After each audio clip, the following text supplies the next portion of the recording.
Beers and Birds. Run, run, run, run, run. Welcome to Beers and Birds. We drink beers and we talk about the 2018 Super Bowl championship Eagles. We are podcasting from the world famous lounge. I am Rob Wheeling. I'm here with Brad Super Bowl Weaver. Unbelievable. And Mike Champion Wallace. We are champions. Penn State. Sean Moneyball Control is also here. He's going to be giving his 2 cents on this incredible game. We're not really doing any beer reviews today. We're just too excited. But we are fittingly to celebrate drinking beers from both Victory and Yards Brewing Company because it's Victory in Philly. God damn it. Damn right. Damn right. So we'll just kick it right off, boys. What do you think of this monumental game? Still can't wrap my head around it. I still trying to. I think it kind of made me realize how much intangibles are worth, how much coaching's worth. And, everybody wants to talk about how the quarterback's the main person on the team. And, we lost our guy and somebody stepped up and, Boy, did he. The offensive game plan was phenomenal. The X was great. And we scored more than they did. And really, it's kind of some of the things I thought would dictate the game, like the defense outside of – they made some plays to limit us to field goals. But, they gave up a lot of points and a lot of yards. And I didn't think we really had a chance giving up 33, but the offense came out and played really well. And the defense made timely stops. They made stops. They were kind of bend but don't break, gave up some, field instead of touchdowns. And you knew Brady was going to make that run in the second half, as they usually do. And they scored 3 touchdowns in the second half to make it close and actually take the lead for a little bit. But just a little bit, though. Like everyone's saying, the Patriots didn't punt. Like I would argue the Eagles had multiple turnovers. Yeah. They had multiple missed fourth downs along with a missed field goal. Like that's a turnover. Yeah, I agree. And, we won. We were the better team that day. I mean, maybe offensively you think they were kind of like putting it on our defense, but the thing is their defense didn't stop us at all. So, no. What a just highlight, like the lack of speed on that defense. And Matt Patricia, have fun with that, Detroit, because I'm not really sold on that. Like, secondary will do nothing without a pass rush, and that was kind of shown. Yeah, no, Foles got sacked 0 times. The only Hopefully you can use that pencil behind his ear to draw up some better plays in Detroit. Mm-hmm. You're in Detroit.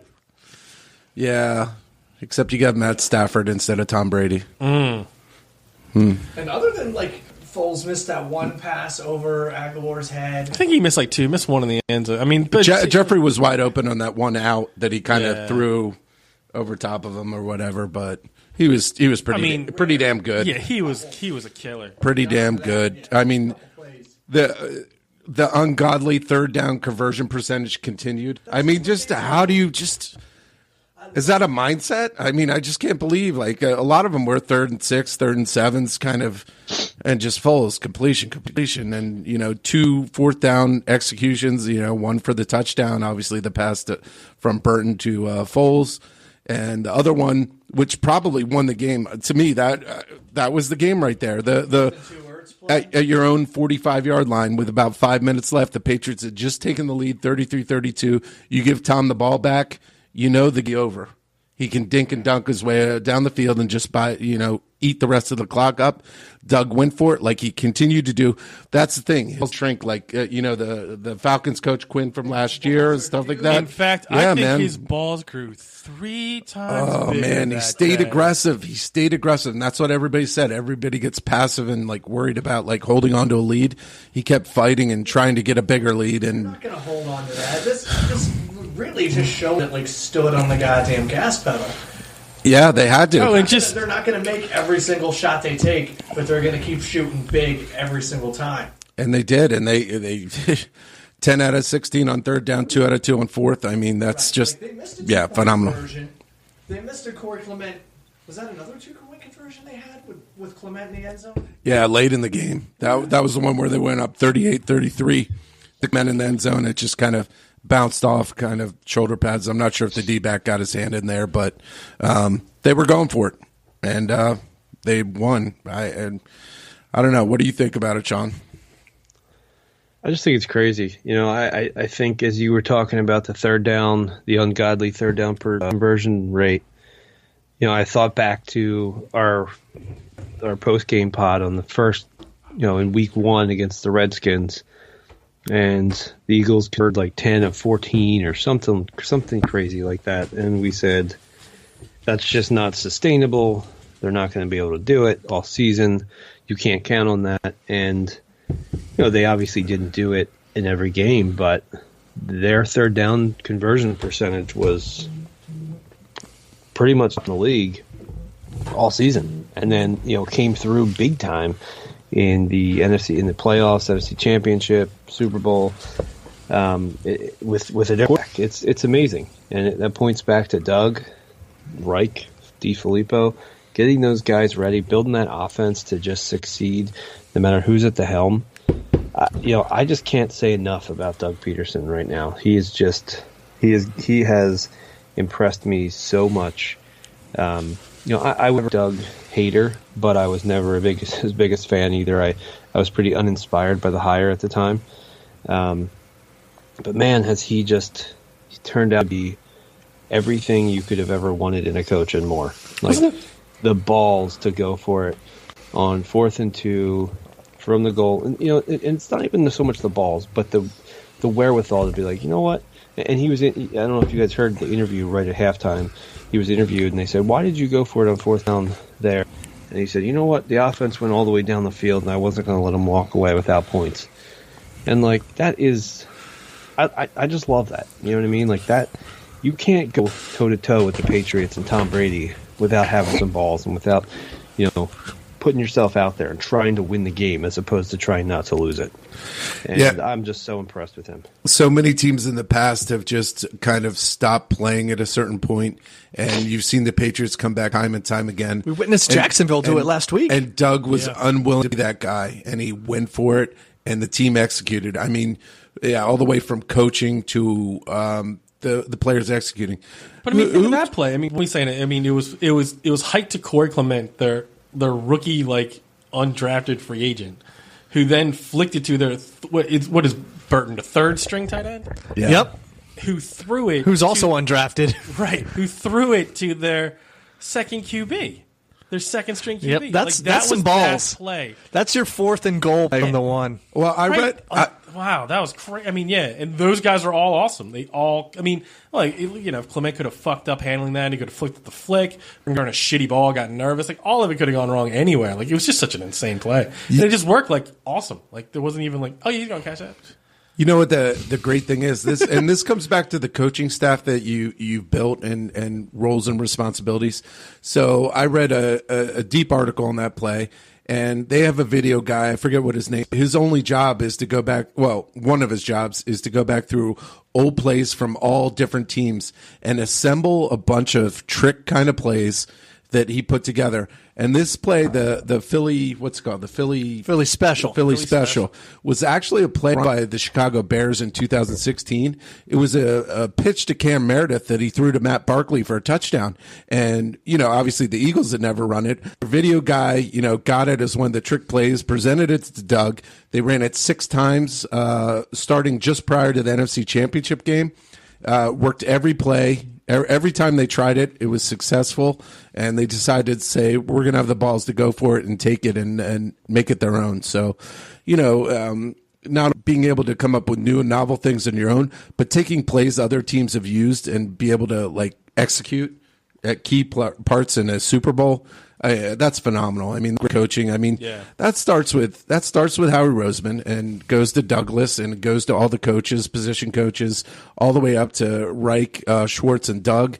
And then it's up to the players to execute, and it was executed perfectly. That's a well-coached team.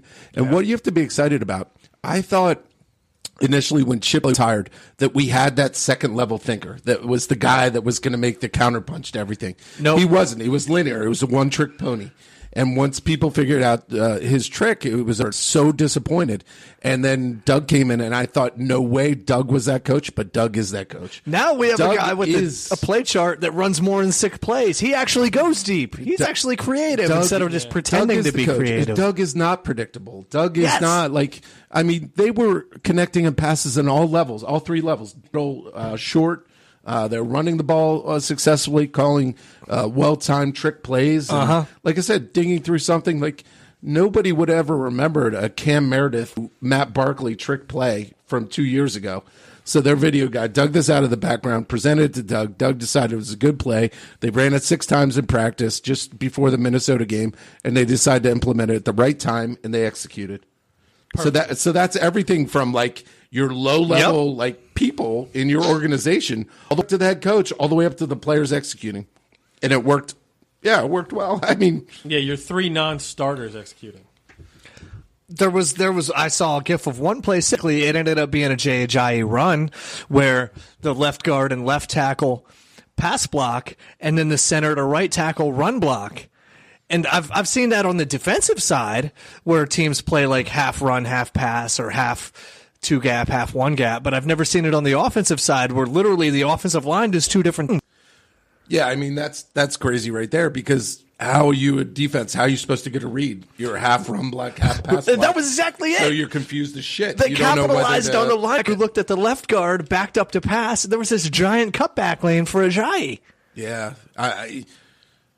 Yeah, I mean, we're set in so many ways. We're set coaching wise, and barring with this Josh McDaniel retraction, we could still get sniped. But for the most part, we're going to have most of our coaches back. We're going to have most of our players back next year.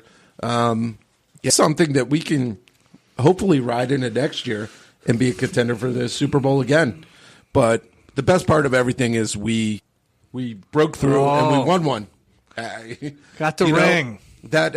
That whole how many Super Bowls have you won? At least you can say one now. And I hate that argument. It annoys the shit out of me. But the best part about this argument is, like you say, who's the reigning champ? I don't care what happened in 1978. You fucking Cowboys douches. Yeah, we won the most recent until somebody knocks us off. We're the reigning champ. And we took the Patriots out to do it. With our second string QB after losing all those guys. Because did you see Skip Bayless put like they were out. They didn't have a cook and they didn't have somebody else, and then someone put a list of everybody that was out, like Peterson, Wentz, like everybody. It's like, go fuck yourself, Skip. Jason Peters, Hicks, Maragos. The list goes on and on. That's kind of the power of intangibles, like you were talking about. Yeah, those things are they in my mind have gained a lot of influence, and I, for the longest time, I thought the majority of it just was the quarterback, a little bit less the coach, and then everything else just because.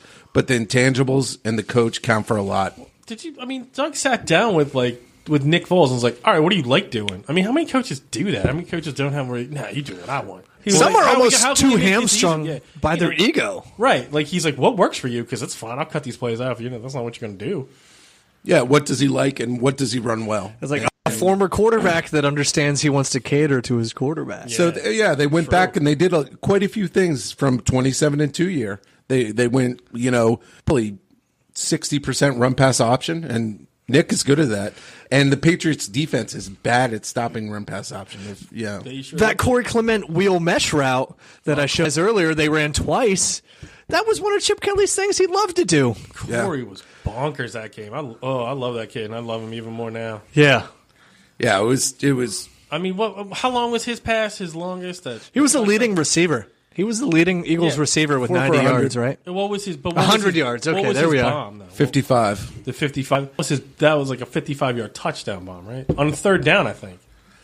No, how long, Sean? How long was? No, the 55 I think was on a screen. I think he got tackled. I think the touchdown. No, that was on the wheel route when he cut back inside, juked the tackle, then stiff armed the safety, and then ran down to like the 5-yard line. Yeah, that was the 55-yard. That was the 55-yarder. You're right.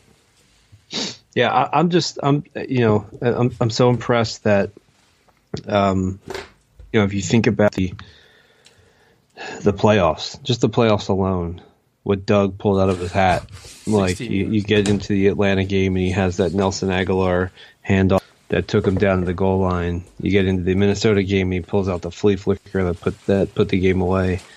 Then in this game, he has the Philly special. Like, he just always has something, and it's not just these trick plays, but he's always keeping the other team off guard.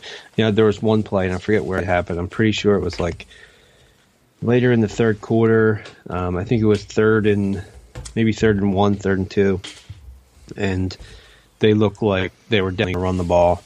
New England puts everybody up in the line, and they run a little wheel route to Zach Ertz and hit him like going down the field for like 15, 20 yards.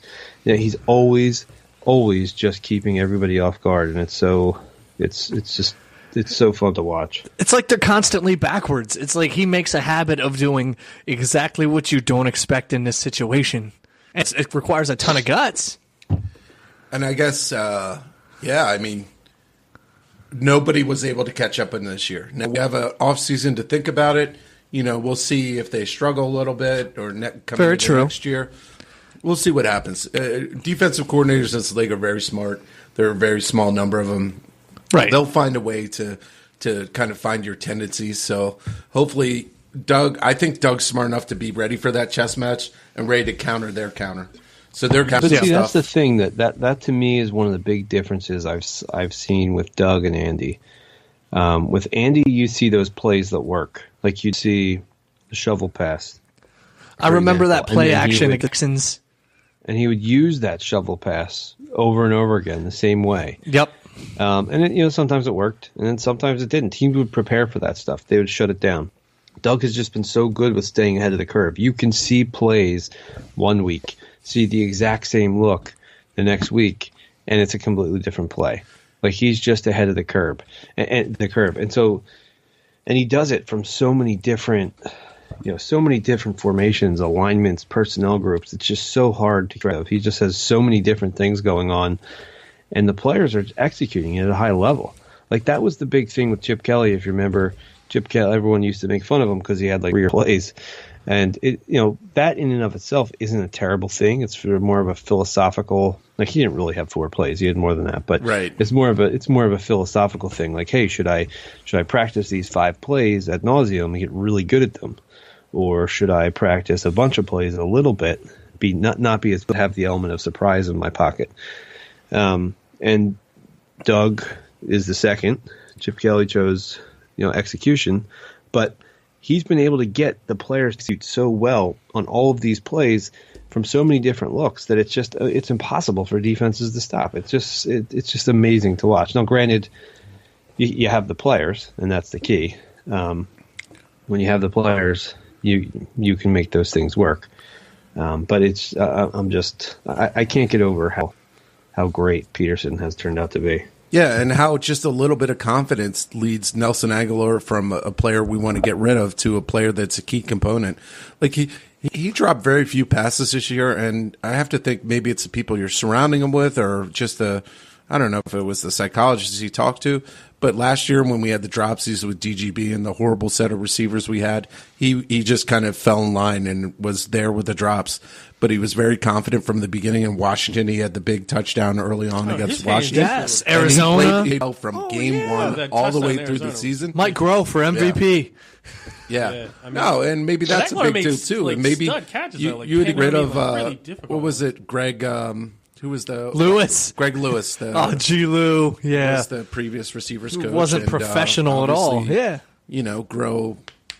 allowed them to grow, quote unquote, as receivers, and they did a great job this year. Alshon's always been a catcher, and he did a phenomenal job of catching a couple balls too. But drops were not a problem. An occasional Torrey Smith, but that's to be expected. Torrey Smith has his strengths and weaknesses, and his hands aren't his strength. But there were times Torrey Smith would drop a pass, they go right back to him, and he'd catch it for a completion for a first down. So I love how they go right back to a receiver that may have dropped a ball and build the confidence to say, we're not losing confidence in you. We're not going to go away from you. We're going to come right back to you, and it's up to you to make a play. And Torrey Smith bounced back a couple times. He had a drop here or there that you're kind of concerned about, and I think overall his hands are like oven mitts. But yeah, he did a good job as well. He had a couple key first downs, and he certainly was a contributor to the Super Bowl championship. Oh, absolutely. I mean, everybody contributed. That's the thing about this team. They all really. I mean, God, Trey Burton threw a touchdown pass, man.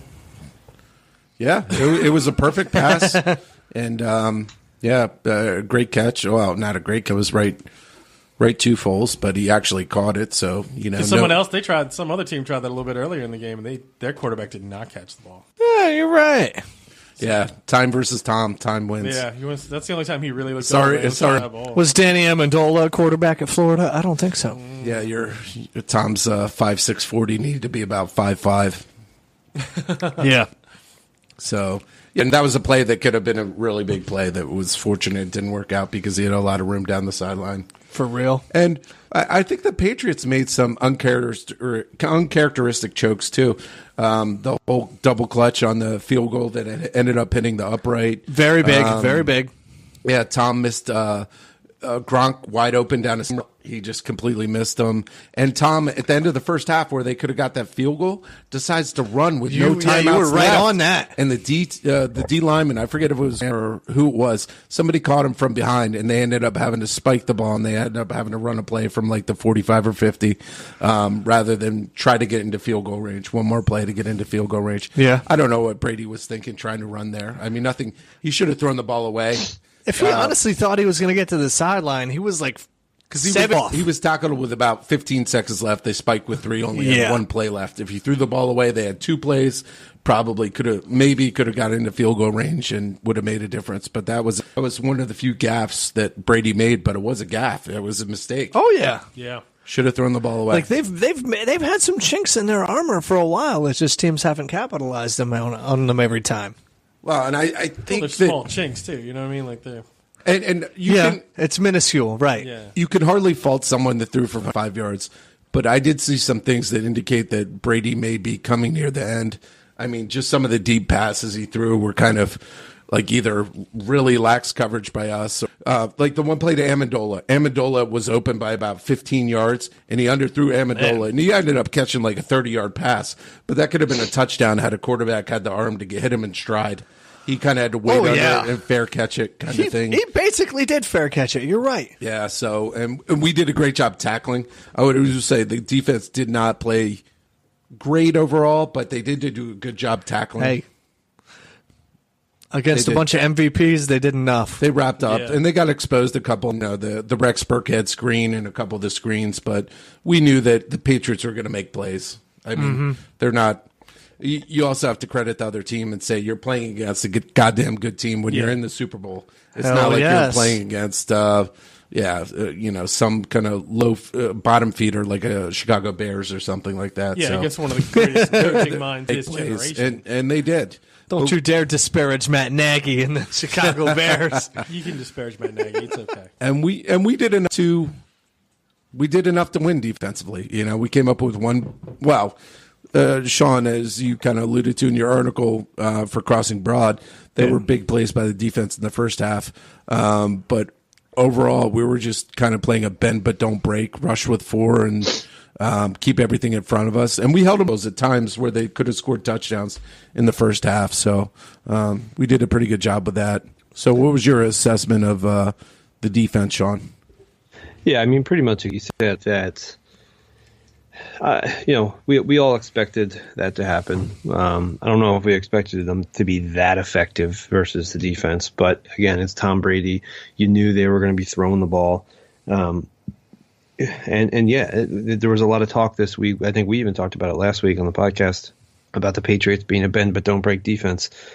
And it was the Eagles actually in the first half. And that was the bend but don't break. They were able to hold New England to a bunch of field goal attempts. They were able to stop them on a 4th down, with plays. And there were some big plays, which you mentioned. I highlighted. There was Jalen Mills made 2 really good plays on Gronkowski to stop the one on the first drive to hold them to a field goal, and one later on a 4th down.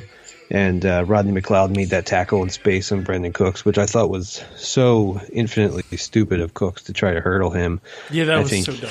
He had so much open field space. I'm thinking, how tall do you think he is, man? Like, how high do you think he is? Like, you're not a tight end. No one needs to go. Yeah, that was dumb, but that was also a really good tackle. I mean, to be able to get to Brandon Cooks in space and bring him down was impressive, and that holds them to another field goal, which I think that's the one they missed.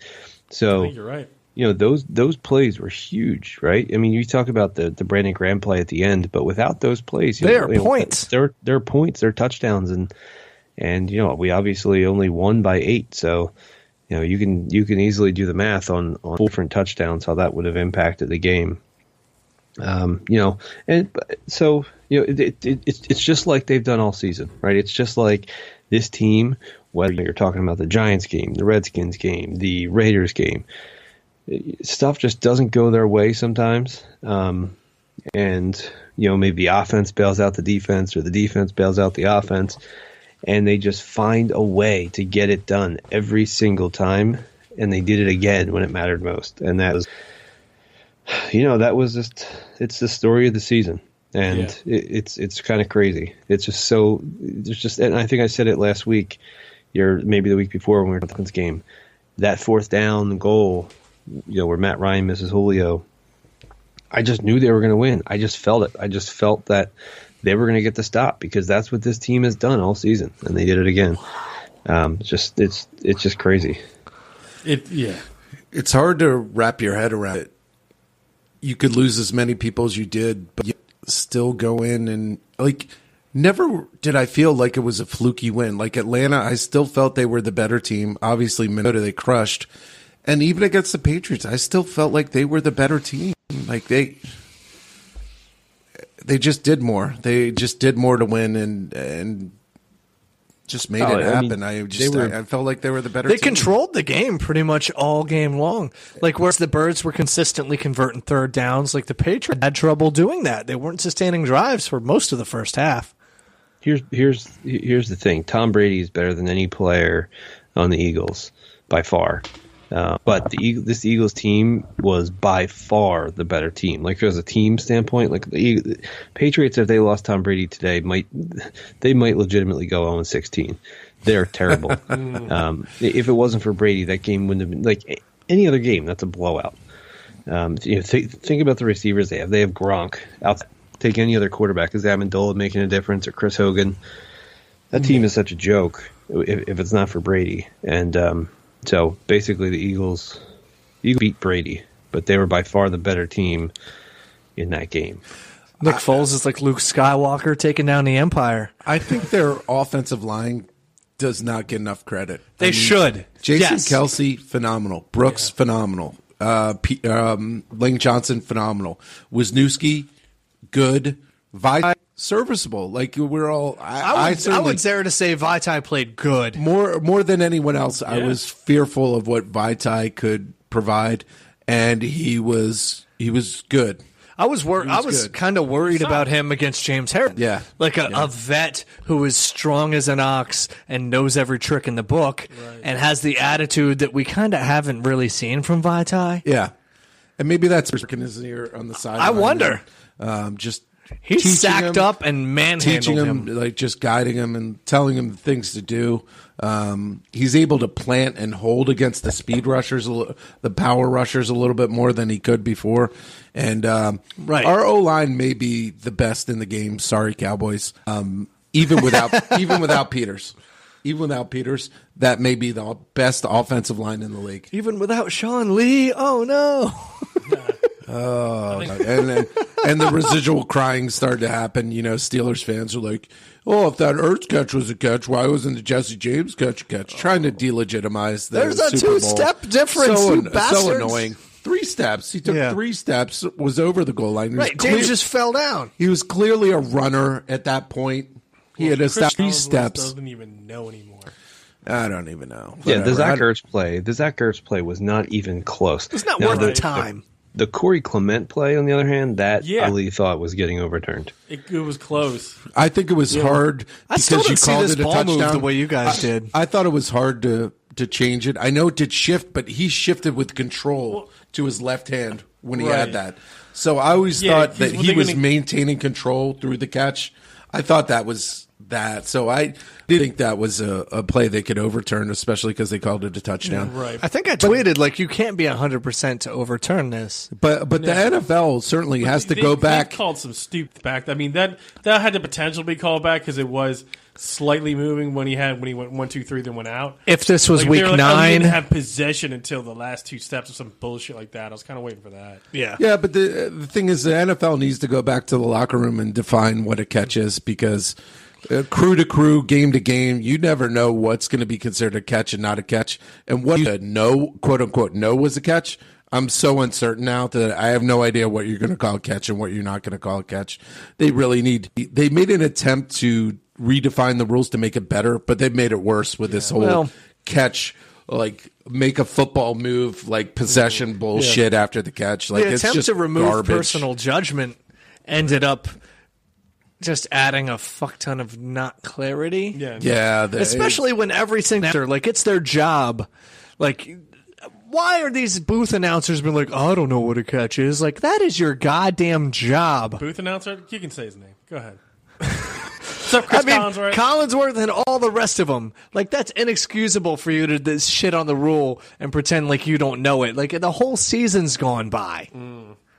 Like, know what the rule is. Well, I guess, but then the refs aren't even consistent in how they call it. So Well, then how are some they? dude in New How York are they making to? How are they to know how to assess it? Well, he shouldn't be. He shouldn't say with conviction that's a catch or not a catch. He should be like, I don't know, but they don't know because the refs barely know. Yeah, I honestly think that not so much a conspiracy, but I know the NFL said, yeah, we're going to go back and evaluate the catch rule. We're going to look into this. And they just did not want the biggest game, probably one of the most exciting Super Bowls in Super Bowl history, to go down as the infamous catch game. What is a where catch the game? Eagles get screwed Right. because of some bullshit call. And I think either Roger Goodell or the head of officiating said, hey, listen, if it gets to that point, just judgment and go. And like, I honestly think So that could just have like the happened 90s because- anyway. Yeah. I mean, I think the refs played it pretty loose. I mean, I think they let him play. There were a lot of like potential PI calls on both sides. I mean, Got raped in the end zone one time. Yeah, but Jersey pulled nothing. But Yeah, but I but- think they were good about not calling it both ways. yeah, on the for Eagles, the you most part. know what I mean? Because there's a couple times they when were Jalen fair. got Bell's in got there. away with one or two. Yeah, also. where like his head, like an Eagle's head wasn't turned around, sort of punched him a Dude, little bit before he got. Jalen in. There are a Mills- couple that I think the Eagles got away with too. Jalen Mills is Al Harris. Like All the foul Harris. he is a penalty waiting to happen. He's very physical, and sometimes he gets away with it, and sometimes he doesn't. But yeah, he I have a love-hate relationship with him, and mostly love because we won the Super Bowl. But Yeah. he's very physical. He's very physical, and times he gets called for it, and times they let him play. So I'm surprised You they know didn't my get a. thing with Mills is I feel like everybody gets mad at him for not being a stud lockdown corner. Like he was a seventh as far round as- draft pick. Exactly. Yeah. What do you As far as a number 2 corner or like a number 2 or number 3 corner who's just going to come in and battle, like it's not, he's not so fast. So like he has his physical limitations, but for his physical limitations, what he does is pretty valuable. I mean, You got a he's starter he's a good out of it. tackler. He's a Agreed. good competitor. I just like the guy as a football player, and I think he's a valuable asset to a team. That doesn't mean he's like a stud corner. Doesn't mean he has to be. It just he is, and like he plays hard. Like his attitude. That's exactly what you want in a Philly player. And like as a Philadelphia fan, that's exactly what him. Like he loves Philly. He dyes his hair green as soon as he gets drafted by the Eagles. It's just. And kept it great. I just think we get upset with him because he's not. That's like value-based lock- drafting, man. Drafted in 7th round, you have somebody that's a starter for you. Yeah, dude, he obviously has his shortcomings, but like how many 7th rounders are actually coming and start for a Super Bowl team? Yeah. The other thing too, if you maybe a year or two down the line, you get him in at safety somehow. Like I think he'd be a safety. I think he'd be a good, Rodney McLeod type player. He can play middle of the field, come downhill, make tackles. We'll, as Brad would say, that remains to be seen. But I just like the guy as a Philly player. I think that's why a lot of people don't like him, because he is kind of best case scenario number 2 corner that happens to have number 1 corner swagger and gets number 1 corner media coverage. Everything about him, from the way people talk about him and his Twitter feed and his attitude and his finger wagging, like, it seems like he should be a stud number 1. And then it's like, oh, this is a lot of side ass bullshit for you to be a kind of okay number 2. Yeah, but he's confident. He's aggressive. I would rather be a passive cornerback. I mean, Jim Schwartz would agree with you. Yeah, I think he gives enough, and he's not perfect, but you're not going to have the best position just because you won the Super Bowl. You're gonna have strengths and weaknesses, and he does. I don't even hate Jalen Mills. I'm just saying this is what people say. For a number 2 corner, I mean, that's good production. We so for a rarely number get 2. studs in the late rounds like that, since like Jason Kelsey and Todd Harrimans and Brent's like. Well, I mean, yeah. I mean, not everybody has a Jalen Ramsey, a Bouye, like Right. Jacksonville does. Right. I mean, you're not going to have studs at every position, and if the team was better, fights- he might not have to be a number 2. He plays to the best of his athletic talent, and he's aggressive, and you get pissed at him for some of the holding and grabbing, but he does make plays. So, I mean, he's got to be tough to play against. He's just going to be up in your ass.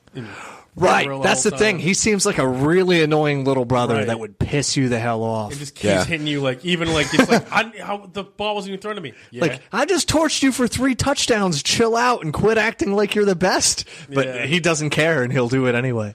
yeah, he's fine, and they also have the problem of having Sidney Jones coming next year. So, who knows what Mills' role is going to be, or maybe. Sidney Jones proves to be a bust. Who knows? Just knowing that you have somebody that can be your second corner and That's very produce true. at a serviceable level. Is he the So one that hit Very Cooks? true. Who hit Cooks? Malcolm. Jenkins did. That's Malcolm. right. I'm a little shocked that wasn't a call. I was a little shocked. I was waiting for a helmet. No, I don't think you could have called that a helmet to helmet because Cook's change of direction. Malcolm's coming in at an angle, and then Cooks all of a sudden reverses right into the tackle. In slow-mo, it looks a lot worse, but I don't think in a regular speed play you could call that helmet to helmet because That's a good one. I saw it in real time. I was like, oh, man, there's no way. There's no way. And then when I saw it slow-mo, I was like, ooh, maybe that was a helmet. I didn't think that was a big deal until I was Until it's rewatching slow-mo, it today. yeah, But I'm like, oh, that looks reversed bad on that. now. Cook almost did a 90-degree like cut, like a 180 actually, Just insane. one You know, direction that to was another. probably just turning and didn't And, see and, it. cut blind. and I almost think that the initial part of the tackle looked like a shoulder to shoulder before the helmet hit, just before. So I don't know. It depends how the refs are calling. It wasn't Where- flush. It was glancing. Right. But I mean, I've seen that. I've seen them make that call in other games. Definitely. And then I was sort of like, oh, here we go. They're going to be like, no, you hurt a Patriot. No, they That's 25 yards. let him play. They really did. let him They play. really let him That's play. what added to an entertaining It Super really Bowl did is make it better, there yeah. was not a lot of penalty bullshit. They Yeah, did they let him play on the both game. sides. And I'm appreciative of that because a lot of calls could have went our way. But then again, that's the reason why the Patriots only had one penalty the whole game or two, whatever it was. Right. But still, props to Sterator. I feel like he ran his crew all right. Yeah. I think Yeah. so too. Apart from that one flag that flew in from center field, Yeah. like a mile away. After the play had already right. the After play, the yeah. play was over. Yeah. And for even the that most still part. was holding, probably too. a penalty, but it's like, it shouldn't be called that late So if it's going to be one. Irv moved twice. We definitely had 12 men on the field. A lot of our penalties were 12 legit. fans, Like 12. they were. Yeah. They were legit calls. So the reffing had nothing to do with it. And I'm glad. I'm glad they allowed him to play. They totally did. I think the refs did a good job. Definitely shout out to the refs. Yeah. Sorry, we kind of shut you out there, Sean. You have anything to add to that? No, I like that they let him play too. I think that's the one thing going into this game that I didn't want to happen is have the refs decide the game. Yeah. And the penalties did towards the end. They did get a little bit skewed for the Patriots for the second week in a row, with them only getting one penalty, which That's popular Maybe. fodder. maybe I'd care if the Eagles lost, but. I would. For the most part, I like. Now, the one play I did get pissed off on was the 2-point conversion at the end, where Kyle Van Noy clearly, just didn't even look back for the ball, just shoved Corey Clement in the back of the end zone before the ball got there. To me, that was a pretty clear penalty that didn't get called. I was kind of pissed about that. But other than that, I thought the game was, I appreciate when the refs let them play. And, I'm trying to think. They let them play another playoff game, too. Was that the Falcons game? I feel like there's very little. That just makes for better football. The refs being the storyline is just old news. And, the NFL really has to look into lightening up, I think, as a whole. It just makes for such a better product. Agreed. Very much agreed. Wow. Like it kind of blends more to like soccer, where like the game is happening and there's not a million. There's already commercial breaks. Yeah. You're trying to replay reviews. Like the stoppage is what kills people. Definitely. Yeah, I agree. I don't even know how to wrap I mean, offensively, they were just pretty much unstoppable. I mean, obviously, New England had given up a lot of yards. They were 29th in yards against, something like that. So they obviously had a defense that was, quote-unquote, bend but don't break, but we broke them. Broke them enough, that's for sure. We did. And, defensively, did you – so you watched the game 4 times, so maybe you have a better feel. Do you think Schwartz's plan, and you said maybe in the first half you thought it was a bend but don't break, was it just Brady exerting his excellence in the second half when they had those three touchdown passes in the first quarter and a half of the second half? Or what did you think about the defense's game plan? What did you think they wanted to do? And, how do you feel they executed, Sean? I feel like they kind of went into it knowing that the Patriots don't run the ball that much.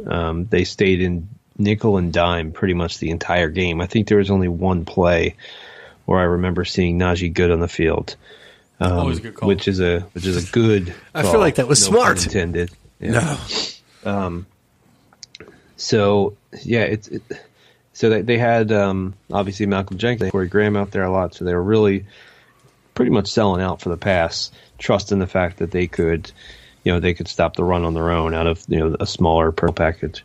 And I don't think that they, I think they just played their game. They tried to mix up the coverages a little bit, but kept it simple up front. I think they only blitzed a few times. The one time they did, I think, might have been that one you're referring to with the Danny Amendola catch. They got, I forget what it was, but the one time they blitzed, they got burned on it. So, it was, I don't think they came out and said, well, let's give up a bunch of yards and tighten up later. But I mean, just the way it worked out, when you get into the smaller, you get into the red zone and the space tightens up a little bit, becomes a little bit harder, especially with a physical defense like the Eagles. I think they made 5 plays all game, but they were the ones that counted. And you make them on third down. Difference. Big enough just makes them win. Mm-hmm. And that takes a offense in concert with a defense, and you kind of have to be playing together. And obviously, pressure would have been on more had we got in like a larger deficit. Like if the offense hadn't been scoring the way they had, perhaps the defense would have had to change things. And I think that's obviously to the Patriots' advantage, even though Brady threw for 505 yards. How much more of an advantage could it go towards the Patriots? With an arm, he could have thrown for 600? Right. Probably. Had we had to start bringing 5 and 6 to try to get pressure on him, that's where he thrives. And they did a few times, and he burned them every single time. I distinctly remember that, too. Yeah. Coming out of the second or end of the third on that big Gronkowski drive, they brought heat a couple times, and it never worked. They're that good, and they were the kings of the hill, and we knocked them off. They're best of the best. I mean, now they sell propanes and propane accessories. Propane accessories. Hank Hill. Hey, Bobby. Oh, Bobby. Bobby, we lost the Super Bowl again. Did you see Brady laying on the ground like that? I didn't know you could do a good Hank Hill. Holy shit. Hank Hill, but I do think that this is probably the Patriots' swan song. I saw a little bit of what started to happen to Peyton Manning the year before he had no arm left. Yeah. I saw a little bit of that with Brady, the short throws, and I think as much as he doesn't want to admit it, and as much as he drinks those super shakes from his fucking boyfriend, that he's on the way down. He's his 40, arm. eh? Well, time wins against everyone, Right. And I don't care about. I mean, time for a versus time. 40-year-old man, holy shit! Wait till he That's gets a insane. minor injury and then it gets blown up like it's a that's huge like thing for 3 half of years next younger year. than me. Yeah, I'm gonna die if I get hit by anybody. Yeah, no. More props to him. I'm first NFL MVP to be over or 40 years old, so props to him for getting an MVP at 40 years old. Yeah. But I do think that But eventually that cliff's coming. Though. it's coming, and I think that, the AFC is primed for somebody else to come up and be king. A lot of it's going to be determined where Cousins goes. If Cousins goes to Jacksonville, I think that's going to be a really tough team to beat. Oh, yeah. But yeah, and the Steelers. I think Cousins Steelers are gonna be legitimately up there as better well. than Alex Smith, too. If the Steelers re-sign Le'Veon, which it seems like they're going to, the Steelers will be up there as well. So, I mean, maybe now everybody's going to say this is premature. I said if we're lucky enough to be healthy and fight through the NFC, maybe we have a Turnpike Super Bowl next year. So let's give early predictions on next year's Eagles Super Bowl score. I like it. 57. I like it. Wait, who's starting? Foles, Wentz, or Studfeld? Jesus. Oh, I was about ready to pick the Birds to lose, but not if Studfeld's involved. Yeah. But, there's a lot that needs to happen. You need I mean, to be... we barely picked them to make the playoffs this year when we did our original picks. I You know, what I mean? right? I think I was the most generous. Like, I didn't feel comfortable picking them against the Vikings because I don't want to jinx them. Well, Yeah. you also, I mean, even when we were doing like the regular, just thinking like they can't beat this. It took me a while to buy in. Yeah, it took me half a year to buy in. And they're like, watch this, Mike. No, Yeah. a lot of things can happen. First of all, Aaron Rodgers is coming back in the Yeah. NFC, so that's going to be a challenge. Best quarterback in the league. The Cowboys within the division are going to have Zeke all year. Unless he does some dumb shit, Yep. which he might. The Vikings might improve their quarterback situation. Or at least stay the same. And Right. they were competitive as is. Speaking of, I just saw an article today from I forget. Hold on, what is it? Minneapolis or Minnesota newspaper. The Star Tribune? Hold on 1 minute. Let me see. I think it's Star. No, it's I don't know what it is. It's spitballing. twincities.com, and the headline is Vikings need Nick Foles, not Case Keenum or Kirk Cousins. Oh, my God. All right, first and a fourth round pick. Let's do it. Yeah, let's make it happen. I'm not comfortable trading Foles unless a conversation is had with him and he's cool with it beforehand. All right. Yeah, I'm with you on that. Super He Bowl earned the right to. Yeah. Yes. If Let you you want to know, go stay start here. and probably make more money. Let's have a little discussion here.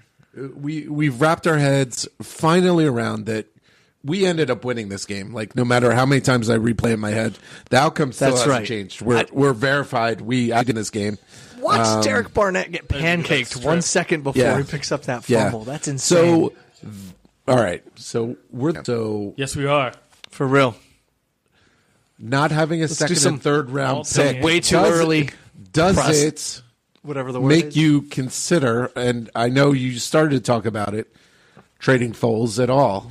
And I say you listen to offers, and maybe because you have not only do you have the trading of the guy that's the second quarterback, but you have salary cap issues that could help situate. Because you're only rolling $3.8 million over into the next year. They're $10 million over next year. They still have to cut $6 million just to get to the cap. That doesn't even count signing rookies. So what moves are you going to make? How are you Here's going to my cut that thing. money? Here's mine with Foles. Like Mike said, I think he's earned the right to choose. Right, so and maybe this is just me being a fan, but No being sentimental, Sean. I think if he wants to start somewhere, let's make it happen. Now, take his interest out of it for a minute. I think it's not a no-brainer. Like I do think it's a questionable decision. Carson had a ACL and LCL injury. Is he going to be ready for the season? We're not sure. And look, this Carson when the contract window is not going to be around forever. Like pretty soon, we're going to have to pay him over $100 million, and we're not going to be able to afford guys like Nigel Bradham or Timmy Jernigan or whoever the hell these like good like mid-level support players are. And we're going to have to get it done with draft picks. Like these next 2 to 3 years, this is our window. We need to capitalize on this. And you do not want to start the season off 0-3 because you have some playing quarterback. And frankly, if you look at the salary, Nick Foles, he's getting paid a decent amount for a backup quarterback, but who else are you going to bring in that's going to be much cheaper? Like, are you going to bring in some dirtbag? Like, are you going to bring in Chase Daniel, Nate Sudfeld? Whoa! Just to save some money. Case Keenum. No, but if you want anybody that's like even Case Keenum, or I bet Case Keenum's making more. If you want anybody that's worth the salt, you're gonna have to pay him just as much, if not more, than Foles. So from a money standpoint, I think I don't know that it makes that big of a difference, honestly, unless you're getting like a bum or you're fully confident that Wentz will be back. On the flip side of that, we don't have a second round pick, we don't have a third round pick. When we hit when Wentz needs a contract extension, we're going to need second and third round picks who are playing above their heads. We're going to need those guys who we're not paying a lot of money to, who are putting out a good product on the field. And now's the time to get them. So for me, I think it boils down to if you can get a second round pick, I think you do it. A second round or first round, you do it. Anything less than a second, I don't think I'm going to do it. I agree. That's my threshold, is a second round pick. As much as you want that luxury, you're going to have the opportunity cost. This year, you're going to have to make not as much as the following year, but next year, you're going to have to make a couple choices where players you don't want to see go, like a Patrick Robinson. You can't re-sign everybody. So probably somebody like a Torrey Smith is going to have to be considered to be cut. Patrick Robinson, you may not have the money. I certainly think he earned more than, I think he made $1.25 million this year.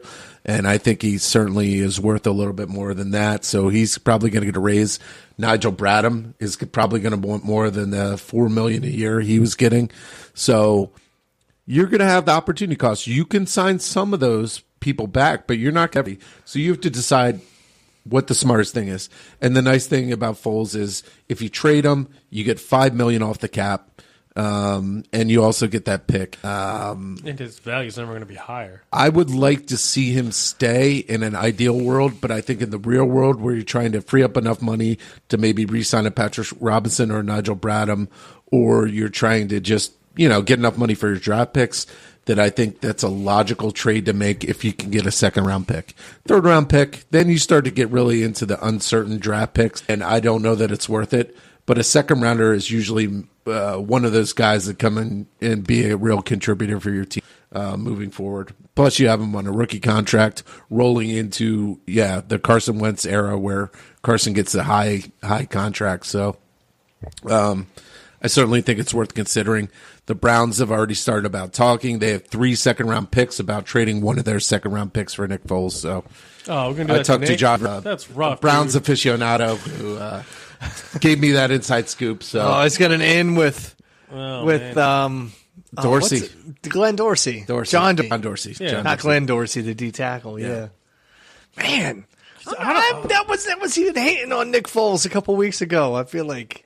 Yeah, I it's don't know. I feel like great I'm job, giving him Nick. more respect. No, why don't you go but to the it's- shit show? In the It's fucking it's the business side of things. It has Yeah, nothing to do. holy like hell. I would like the comfort of having somebody like that backing up. Obviously, for this reason, because you were able to win. I've With, heard of Nick Foles and however, like places if of you're me. thinking forward, as Howie does, Howie likes to think a couple years down the road. A rookie next year is still on his rookie contract when Carson gets the big bump up, and if that second rounder could be a good contributor to your team, it's probably worth considering. So I'm not saying trade him. I mean, that it almost sounds ridiculous that we're talking 3 days after the guy's a Super Bowl MVP. Like, 52 here's the door. years. Here's the door. 52 years. And by the way, go to the Browns so you just Don't let it. No one was able to do that. enjoy getting sacked. Don't That's let what's the gonna door happen. hit you on the ass on the way out. Yeah, it's That's rough, man. It's There's ridiculous. a Twitter clip of Jeff on Hard Knocks calling up Nick Foles and saying, I got to cut you, but I hope you land on your feet. Best of luck. Actually, I think you did all right, heard Jeff. that. It starts out, "Hey Nick, how you doing, buddy? Hope your summer's going good." Yeah. Oh yeah. By the way, we're gonna have to cut you, and then I'm gonna have to cut. If you have any questions, I'll answer them honestly. But other than that, I hope you land on your feet. Like, I would say he landed on his feet. What's that question, Nick? How do I sleep at night stealing all that monetization? That's a tough one, Nick. But hey, man, 8 and 8 comes at a price. Hey, man, I think in an ideal world, you're able to keep Patrick Robinson, keep Nigel Bradham, keep Nick Foles, keep even Torrey Smith. But that's not the reality with the salary cap. We're going to have to make some decisions. And it's who do you Well, do you want the backup quarterback? We have 3 linebackers, one who's coming off a major injury, and we have nobody behind him and no money to sign anyone. Do you want to let Nigel Bradham go? Yeah, I think Bradham's the one you need to try to keep. Yeah, I mean, geez. The other thing is Bradham's also gone elsewhere without without Jim Ford, and hasn't. No, he didn't go elsewhere. Sorry, he was with Rex Ryan in Buffalo after Jim Schwartz left, and he wasn't nearly as good as he was under Schwartz the year Schwartz was there. So I'm hoping that with Schwartz staying, maybe Bradham will agree to stay around for a little bit longer. I know, I've from this team is that they just love playing together so much that maybe we can kind of get him on some type of team friendly deal. Some new Patriot style shit. I think he's going to have to be the guy, if anybody. Like with Patrick Robinson was awesome, and I'd love to have him too. But he's just not as big of an impact or a need at this point. Than never got a contract linebacker. Yeah, and if you sign Nigel for a little bit more than he previously was making, that makes it even more so that you need to get rid of some people. Right. And I think outside of Torrey Smith, I'm like, I don't know. I would say Brent Selleck too. Brent gives you another 4. I would Right. offer him the ability to come back at a reduced salary. Okay. Because I think I'm not opposed to that. He's a valuable veteran. I think his influence is worth you something. Say you're not worth $4 million a year or whatever he's getting. His influence and blocking. Yeah, but he's someone you probably reduce. And yeah, there are a lot of interesting things that they have most of the people back, which is good. Right. But even if you let Patrick Robinson go, they don't really have somebody that I can see like Sean slide in the slot with the existing roster if they're not able to re-sign Robinson. Yeah, it's a good question. I don't know.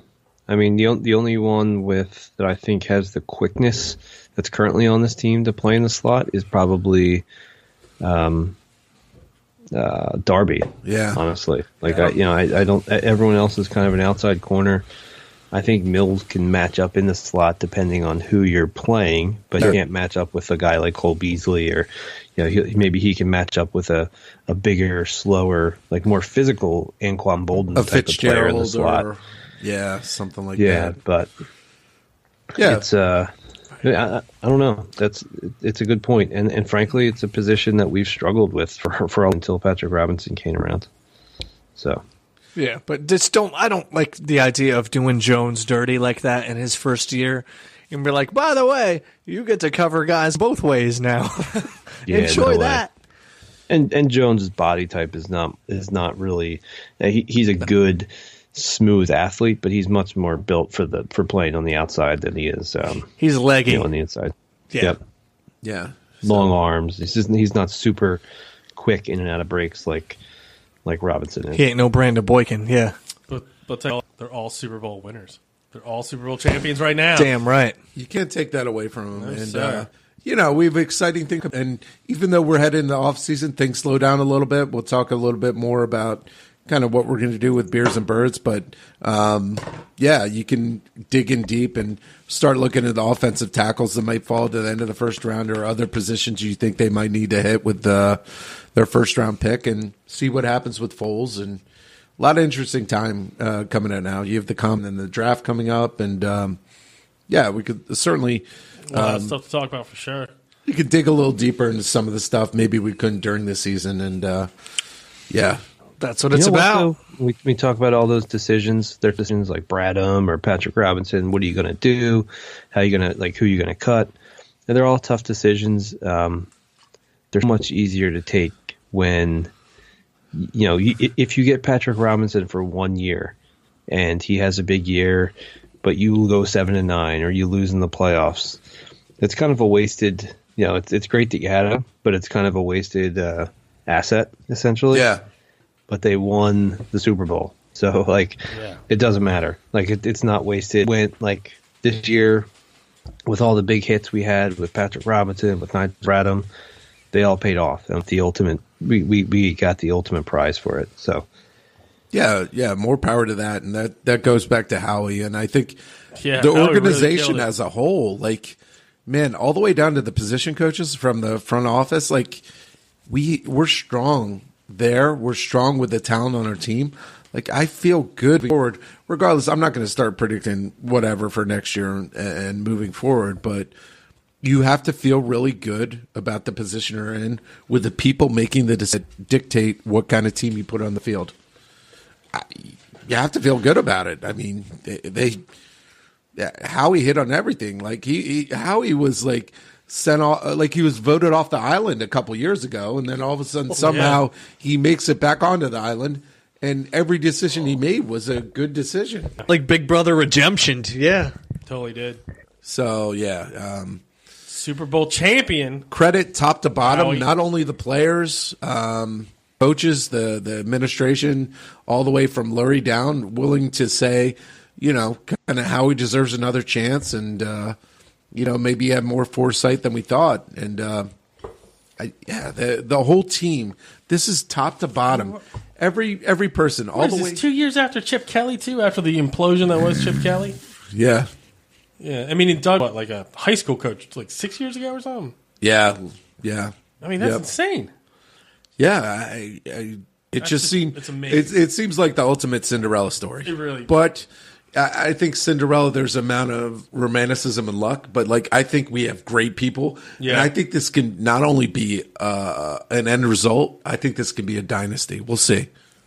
That's what we're hoping. Yeah, I mean, looks like pieces are there. Our backup. I mean, Nick Foles is a really good backup, but I mean, yeah, you have the feeling that this can sustain.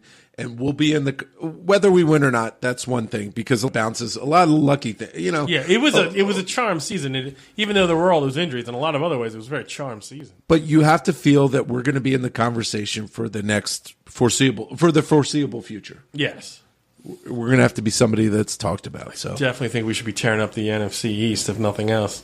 Very exciting. I mean, it's like the beginning of the Andy Reid era when we almost beat the Rams in the NFC Championship game. Yet we won it all now. I feel like this was earlier than I ever expected. That's a great comparison. I feel like earlier than I ever expected. And not only was it, we have a lot of hope because we lost an NFC Championship game. I have a lot of hope because we just won a Super Bowl and everybody's young and most of the people are coming back. Yeah, and all the coaches are here and all the administration's here. Joe Douglas didn't go anywhere. We still got DiFilippo so far. And we got Pumphrey coming Jim back Schwartz? next year. Yeah, Pumphrey. quick feet there. That's it. Corey Clement gets the Pump gets a whistle because he's gonna. I guess we're gonna have to cut Corey then. But all right, I guess do what you got for Pump. I don't even like the Pump. Yeah, we don't need cut Foles, cut Corey. It's gonna be like Bob Weaver runs that team, man. It's gonna be a purge. I bet Pumphrey's a monster at DDR with those feet. It's a good lesson to take away from this, though. You remember, as we approach the season, the heated debates we had about not necessarily us in particular, but we did have a heated Pumphrey debate, but very passionate. But just the heated debates that Eagles fans in general had on Twitter and everywhere about the dumb the best one was getting mad about paying Foles too much money. How does how do we feel? Oh yeah. And everyone was like, "Are you kidding me? Been 5 running backs? Oh my god! What a joke!" And now But the Foles thing was funny because they paid Chase Daniels $6 million and they paid Foles $1 million more per year. And just think, had we stayed with Chase Daniel, we'd be crying. It would have been a first round I have exit. no idea what could have Atlanta. happened. Yeah. That would have been a first round exit against Atlanta. There's no Chase Daniel a playoff game. And then remember, literally before the Eagles even played a game this year, what's his name for the Chiefs, the running back, the rookie, what the hell is his name? Oh, Hunt. Kareem Hunt. Kareem Hunt goes off in the first Thursday night game to open the season, and everybody wanted to fire Howie. But Yes. You know what? I think some of that irrationality came with not being in the conversation. I think we have a amount of confidence in the people in position to make decisions now that I Now think they're proven winners. I think that you never get it to change, because actually I already saw in the Eagles forum already. They're like, some guy was like, Nick Foles should start next year, and I'm like, oh God, you're a fucking idiot. So there'll always Dude, be I got this that stupid today at person. work. But I think I think more people will be rational and let the people make decisions that are supposed to make decisions because they've won. I think that they Right. get a longer leash, and I think Absolutely. less people will be questioning like they did in this offseason. I have to hope. We'll see. So you're right. They were kind of crazy about dumb shit, but moving forward, I have to think that, you know, they bought themselves some time with the results of this season, and people are going to be more likely to let them make the decisions they need to make. But it is Philly. We'll see. Yeah. It is Philly. You mean the Super Bowl champions? That's Philadelphia right. Eagles? 362 more days of reigning champions. Yeah, I love think it. so. Damn right. We got a Good we shit. got Thursday, so Love it. yeah, you know. We might get stranded there. We'll find out. Might get swallowed up by the giant crowd. We don't know. But we're Oh, going. follow us on Twitter and Periscope. We'll be there. We'll be there. With bells on. Bells on at the parade, yelling with every other crazy motherfucker there. It's gonna be good times. Good times. Chances are they're all listeners to the podcast, so we'll see you guys there. Every single one. Our listenership has tripled. That's right. If anybody at that parade picks us out, yeah, we'll give you something. I would say that You get a t-shirt. 53 on the active roster are certainly listeners. So Absolutely. All right. So I think it's going to do it for us. You fellas have anything else to say about this incredible Super Bowl win? way to wrap up the first season. What a Holy fun time. hell. Yeah, I feel dude. like the B&B bump was not unsubstantial. I've had a wonderful time, working with you guys, and look forward to doing and moving forward to next year. But what if something that started on a whim, something fun, has developed into something more, and I've had a great time. And Absolutely. look forward to like growing with the team and Multiple thousands of yes. growing Yes. with Beers and Birds, and we'll see what happens. I mean, I know you guys aren't the best in the business like Chris Collinsworth is, according to Al, but I'll take you two motherfuckers and Sean anytime over him. And if I'm as Careful, wrong Rob. as him, I'll give up. Careful, Rob. Chris Collinsworth is known to be a listener. Well, then, Chris, you should have listened a little harder then, eh? The hell were you up to that game, Chris? Yeah, man. I look forward to the off season, and this has been an amazing run, and what a fun to talk about. Yeah. With Hell friends, yeah. friends who are passionate about the Eagles. Yeah. What a fun thing to have. First year happen. podcast, Super Bowl. Yeah. Coincidence? I don't think so. Oh, maybe we should retire right now because it can't get any better. We should than go this. out on top. All right. Yeah, this is the final episode. Yeah, thank you so We're much. like for listening. Costanza eating a shrimp. We're just out. Yeah, it's been awesome, guys, and we'll continue moving forward and see what happens. Drink up. Drink up. We're going to see you all at the parade. Sean, you have anything to add there, my friend? No, I echo everything Brad said. It's been an awesome year, and not goodbye. We'll be back for the off-season stuff, but So, Sean says, we'll stay see safe all on the listeners SEPTA. down at the parade. see you all at the parade. Do not trust SEPTA with your life, according to Sean. Yeah, Sean has warned us off SEPTA, and I'm going to believe him. So, boys, you got anything to add, Mike? That'll do it. That'll do it. All right, Mike, give us the whistle right. One more train whistle. That's for your Super Bowl championship. 52 champions. That's right. Take care. Good night, and we love you.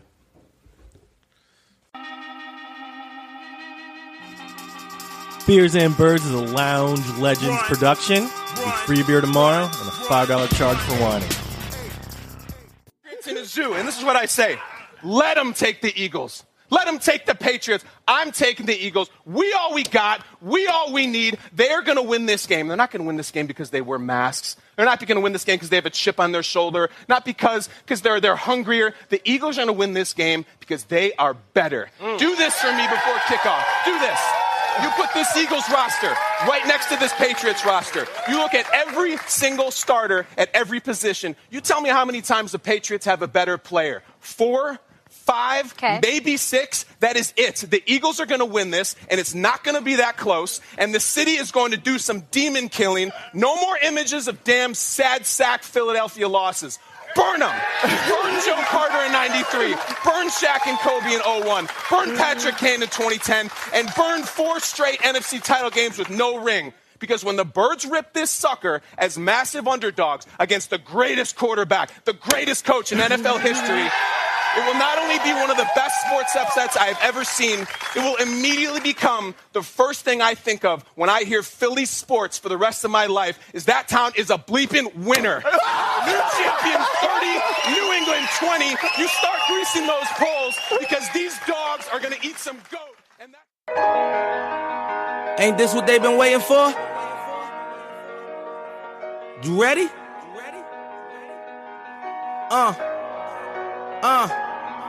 I used to pray for times like this, to rhyme like this, so I had to grind like that, to shine like this. In a matter of time I spent on some locked up shit in the back of the paddy wagon, cuffs locked on wrist. See my dreams unfold, nightmares come true. It was time to marry the game, and I said, yeah, I do. If you want it, you gotta see it with a clear eye view. Got shorty, she tryin' bless me like I said I chew. Like a nigga sneeze, nigga please for them trick and squeeze, I'm getting cream. Never let them hoes get in between of what we started. Little nigga, but I'm lying hearted. They love me when I was stuck and they hated when I departed. I go and get it regardless.